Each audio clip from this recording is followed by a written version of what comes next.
On a cloudy fall day, a Soviet Tu-95 bomber flies over the island Novaya Zemlya, located in the Arctic Sea.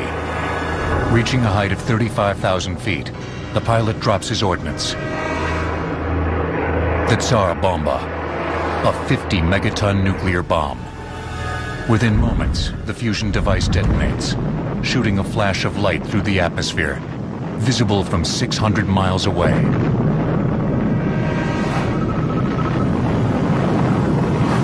It was, and remains, the largest nuclear detonation in history. It was originally designed to be 100 megatons.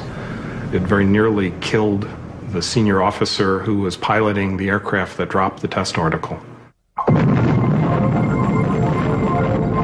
Capable of destroying everything within a 15-mile radius and delivering third-degree burns within a 64-mile radius. The Tsar Bomba remains the final word in total annihilation of an enemy target. Today, the Tsar Bomba is but a reminder of the Cold War arms race and the danger of an all-out nuclear war that would have likely caused the destruction of both the US and Soviet Union, if not the world.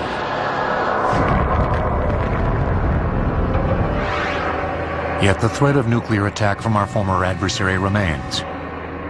The risk of accidental attack is more serious, I think, than most people realize. The Russians maintain a large nuclear arsenal. Since the collapse of the Soviet Union, they've had a huge economic setback. Their warning system has deteriorated terribly. There are gaps in their radars. Their satellites have broken down. The Russians, of course, reassure us that, no, we have nothing to worry about. But the consequences would be so grave that we should take it very, very seriously, even if it has a minuscule chance of happening at all. The threat of a nuclear attack from a rogue nation or a well-organized stateless group is also cause for grave concern. Whether North Korea has nuclear weapons is very much in the press today. Or should terrorists get their hands on sufficient nuclear materials, either to make a non-nuclear weapon, a radiological weapon, or to actually get a nuclear detonation, however small, would be a horrendous attack. The evolution of precision guidance systems has eliminated the need for large-yield nuclear weapons like the Tsar Bomba. But make no mistake, the detonation of a 1-megaton nuclear bomb would yield more destructive power than any weapon the world has ever seen.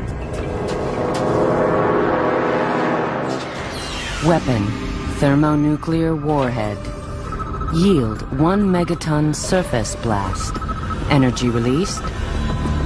Blast 50%. Thermal radiation 40%. Fallout 10%. To comprehend the true lethality of a thermonuclear explosion requires an understanding of the massive amount of energy that's released upon detonation. When a thermonuclear bomb detonates, an instantaneous fission reaction creates a secondary fusion reaction, fusing hydrogen and its isotopes together to form helium, releasing enormous amounts of energy. And it occurs in a very small volume. Therefore, the total energy divided by the volume is very large. And that means the temperatures are stupendously high. Temperatures that are higher than the center of the sun. Upon detonation, a thermonuclear bomb emits a stream of X-rays, infrared rays, and gamma rays. This is referred to as thermal radiation and is visible to the naked eye in the form of a brilliant flash of light, lasting from 1 to 10 seconds.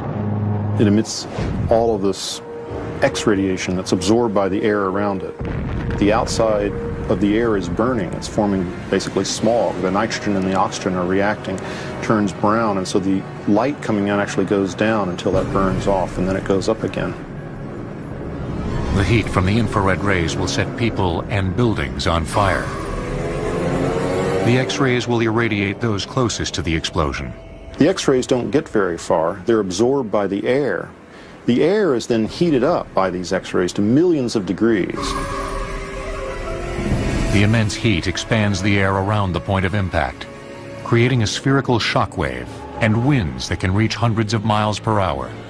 And if it were a humid day, you would be able to see that shockwave running along the ground and through the air, because it would cause instant condensation of moisture in the atmosphere, and you'd see sort of a white ghost of a shockwave traveling through the air. The wind from the shockwave extinguishes the fires caused by the thermal radiation, but will flatten everything in its path within a radius of 2 miles. You get the expansion out, but then the thermal plume of the bomb is rising. A mushroom cloud is forming. And so you'll get a counterflow, which when air flows up, it sucks things in, and so you get a reversal of the flow as things flow back toward the detonation center and rise. A 1 megaton surface explosion will lift tons of soil up into the mushroom cloud, which will become irradiated and return as fallout. The heaviest fallout particles will rain down closest to ground zero. People exposed to this fallout will die in a matter of hours from acute radiation sickness. The smaller particles may travel thousands of miles, depending on wind velocity. If you ingest the material and it stays in your body, the long-term impact is that it can produce significant excess cancer of various sorts.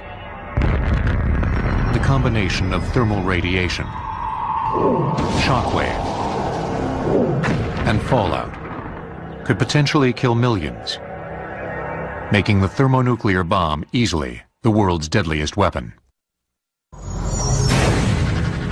By 2004, the nuclear fraternity consisted of 7 countries that had all detonated nuclear devices. Other countries were desperately working toward joining the family. Thus, there appears to be no end in sight to nuclear proliferation, and no end to the threat of attack from the world's deadliest weapon. According to the Center for Defense Information, there are approximately 30,000 intact nuclear warheads worldwide. All but 200 are retained by the United States and Russia. Deadliest Weapons will return on Modern Marvels.